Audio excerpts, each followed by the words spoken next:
भारतवासियों ने बहुत लंबा सफर तय किया है। समय के साथ आर्थिक गतिविधियों में भी धीरे धीरे तेजी नजर आ रही है। हम में से अधिकांश लोग अपनी जिम्मेदारियों को निभाने के लिए, फिर से जीवन को गति देने के लिए रोज घरों से बाहर निकल रहे हैं। त्योहारों के इस मौसम में बाजारों में भी रौनक धीरे धीरे लौट रही है, लेकिन हमें ये भूलना नहीं है कि लॉकडाउन भले चला गया हो, वायरस नहीं गया है। बीते 7-8 महीनों में प्रत्येक भारतीय के प्रयास से भारत आज जिस संभली हुई स्थिति में है, हमें उसे बिगड़ने नहीं देना है और अधिक सुधार करना है। आज देश में रिकवरी रेट अच्छी है, फैटेलिटी रेट कम है। भारत में जहां प्रति 10 लाख जनसंख्या पर करीब 5,500 लोगों को कोरोना हुआ है, वहीं अमेरिका और ब्राजील जैसे देशों में ये आंकड़ा 25,000 के करीब है। भारत में प्रति 10 लाख लोगों में मृत्यु दर 83 है, जबकि अमेरिका, ब्राजील, स्पेन, ब्रिटेन जैसे अनेक देशों में ये आंकड़ा 600 के पार है। दुनिया के साधन संपन्न देशों की तुलना में भारत अपने ज्यादा से ज्यादा नागरिकों का जीवन बचाने में सफल हो रहा है। आज हमारे देश में कोरोना मरीजों के लिए 90 लाख से ज्यादा बेड्स की सुविधा उपलब्ध है। 12,000 क्वारंटाइन सेंटर्स है। कोरोना टेस्टिंग की करीब 2,000 लैब्स काम कर रही है। देश में टेस्ट की संख्या जल्द ही 10 करोड़ के आंकड़े को पार कर जाएगी।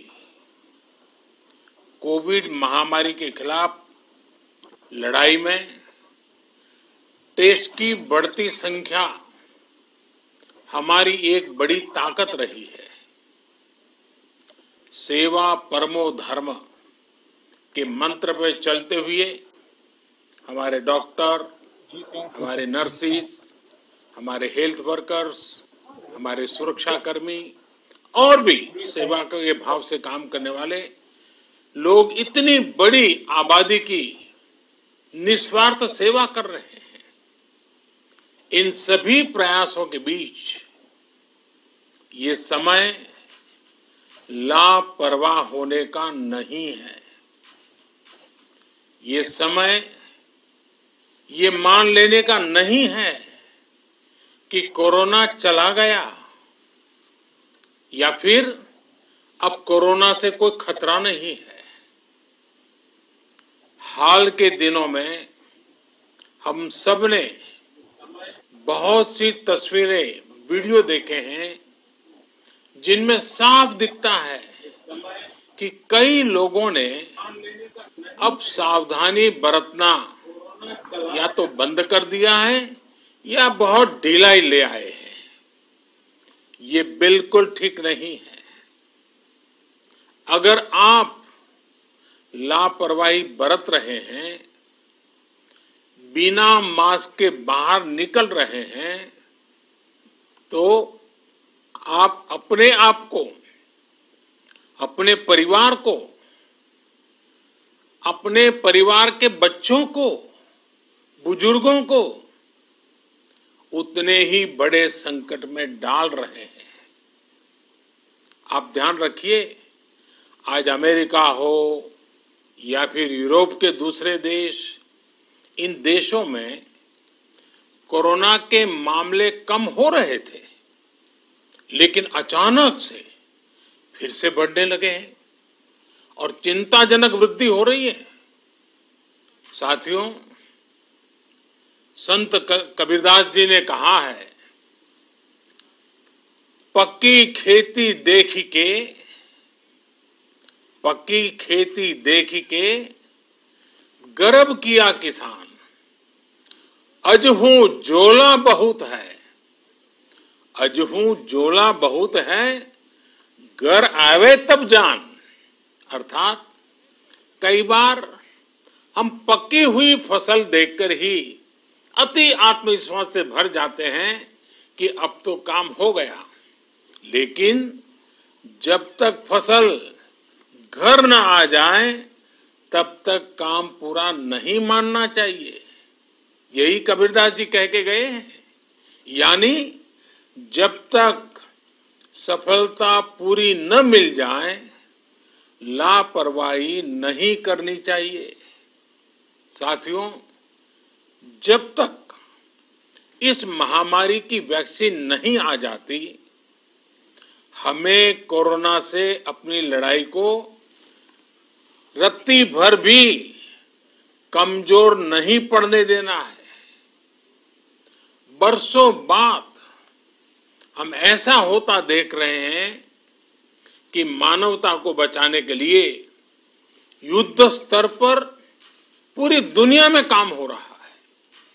अनेक देश इसके लिए काम कर रहे हैं।